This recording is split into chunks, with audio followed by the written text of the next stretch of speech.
পাগল ছেলে রইবে রে রোজ তোরা চুলের ছায়ায়।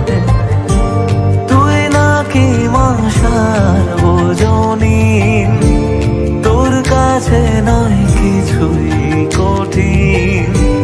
তোর ওই দুটি চরণ তলে থাকবো আজীবন। শ্যামা মা তোর চরণ ধরে থাকতে দিস রে জনম ভরে আমার।